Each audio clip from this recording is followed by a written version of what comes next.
About the reversal of an array. अब इस problem statement को समझने की कोशिश करते हैं सबसे पहले कि किस तरह से इसको हमें अप्रोच करना चाहिए, और उसके बाद मैं आपको इम्प्लीमेंटेशन लाइव शो करके दिखाऊंगी। ठीक है, and at the very end of the session we will try to see कि जो कोड हमने लिखा है उसकी टाइम और स्पेस कॉम्प्लेक्सिटी क्या होने वाली है। तो फिर से हम अपने डॉक्यूमेंट पे चलते हैं और समझने की कोशिश करते हैं सबसे पहले प्रॉब्लम स्टेटमेंट क्या है। तो जब भी मैं रिवर्सल ऑफ एन एरे की बात करूंगी तो मान लेते हैं कि मेरे पास एक ऑलरेडी एरे गिवन है।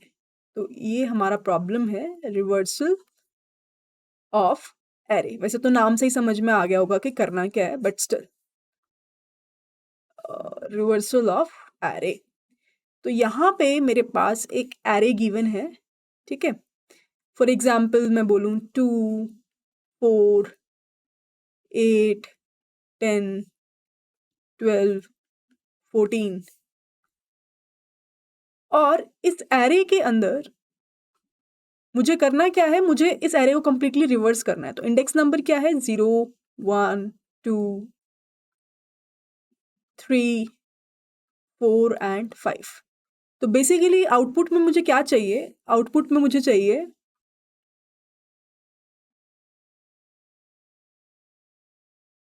0, 1, 2, 3, 4, 5।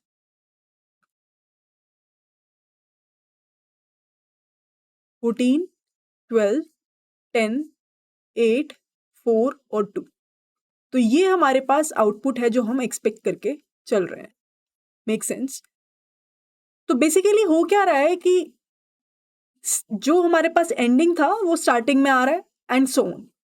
अब क्वेश्चन ये है कि किस तरीके से इस तरह को इस पर्टिकुलर प्रॉब्लम को अप्रोच किया जाए। हमें बेसिकली करना क्या है, हमें इस एलिमेंट को इससे स्वैप करना है, इस एलिमेंट को इससे स्वैप करना है, और इस एलिमेंट को इससे स्वैप करना है ना। और ये काम कब तक करना है, अगेन n/2 तक अगर आपने कर दिया तो बेसिकली मैं क्या बोल रही हूँ, अगर मान लो मैं एक फोर लूप चलाती हूँ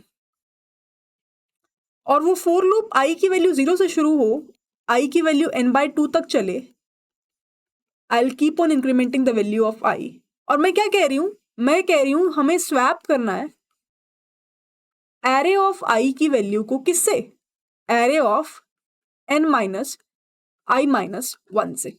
अगर मैंने ऐसा कर दिया तो ना ही तो मुझे कोई एक्स्ट्रा एरे की जरूरत है, न्यू एरे की जरूरत है, मतलब एक्स्ट्रा स्पेस की जरूरत नहीं है, और उसी सेम एरे में मेरा टास्क परफॉर्म हो जाएगा। तो मैं क्या करूंगी, फॉर एग्जाम्पल n/2 का मतलब क्या हुआ, यहाँ पे n क्या है 6, n क्या है 6, 6/2 बोले तो 3, मतलब कि यहां तक, मतलब कि i की वैल्यू लेस देन 3 तक चलेगी।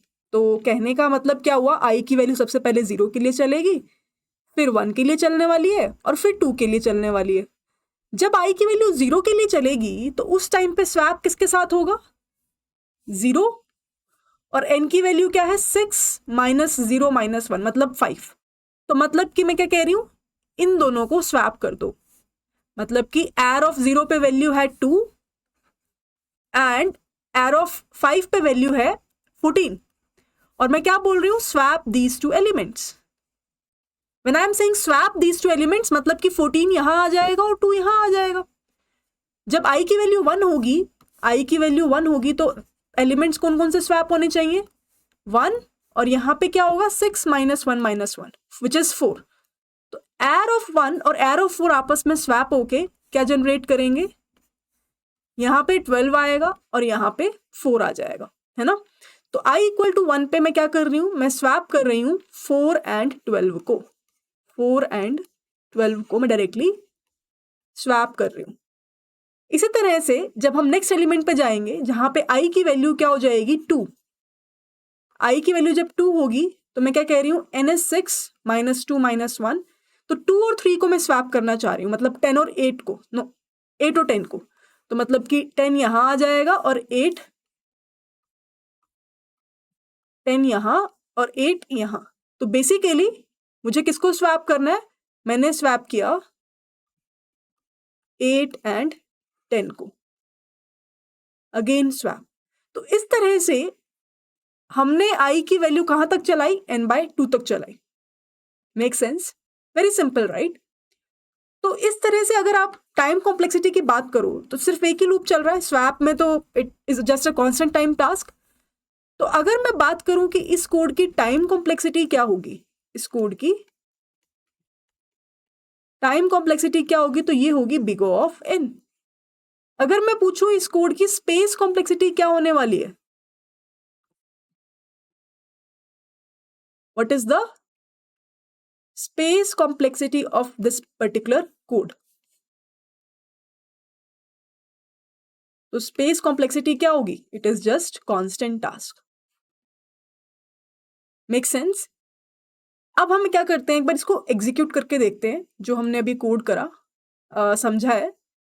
Late me try to execute that. इसी में ही एक और नई फाइल बना लेते हैं, reversal.java करके, ठीक है। ओके, तो अब हम क्या करेंगे, फिर से सबसे पहले मेन फंक्शन बना लेते हैं, public static static void main, और यहाँ पे हम लिख देते हैं string args। Done, main function बना लिया। सबसे पहले हम एरे को डिफाइन कर देते हैं। कैसे करते हैं, 1D एरे को हमें पता है, इंट एर, यहाँ पे मैं लिख देती हूँ 1 3 5, रेंडमली कोई भी एरे ले रही हूँ मैं, ठीक है ना, 10। Let's see this. अब ये मेरे पास एक एरे है, इस एरे की लेंथ कितनी होगी, साइज क्या होगा, मैं निकाल सकती हूँ एरे डॉट लेंथ फंक्शन से। उसके बाद अब मैं एक फॉर लूप लगाऊंगी जो कि i इक्वल टू 0 से चलेगा और i लेस देन n/2 तक काम करने वाला है, i प्लस प्लस। यहां पे हमें करना क्या है, we want to swap the elements between air of i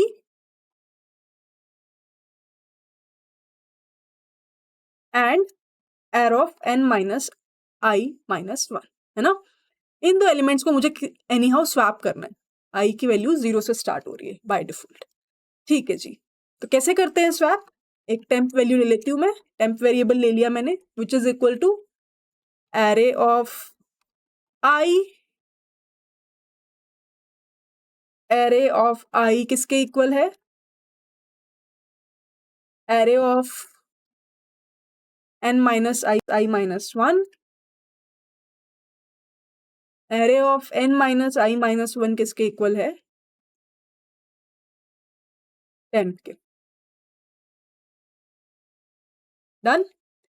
एक बार हमारा स्वैप खत्म हो गया, लूप से जब हम बाहर आ गए, तो अब हमें क्या करना है, मुझे प्रिंट कराना है रिवर्स एरे। तो मैं क्या कहती हूँ, system dot out dot print ln reversal of an array is, इस तरह से हम डिफाइन कर सकते हैं। और उसके बाद हम लूप लगा सकते हैं, int i equal to 0, i less than n, i plus plus, और यहाँ पे हम प्रिंट करवा सकते हैं system dot out dot print ln, and here we can print our array. Final output जो भी होगा उसको हम प्रिंट करा सकते हैं, we can give a space also, that's it. उसके बाद मे बी लूप से बाहर निकल के, just for the spacing purpose, I'm writing system.out.println. println make sense। और यहाँ पर हम मे बी इस तरह से लिख सकते हैं। Let's try to run this code, run Java। Now we can see the output, right? Reversal of an array is 10 8 5 3 1।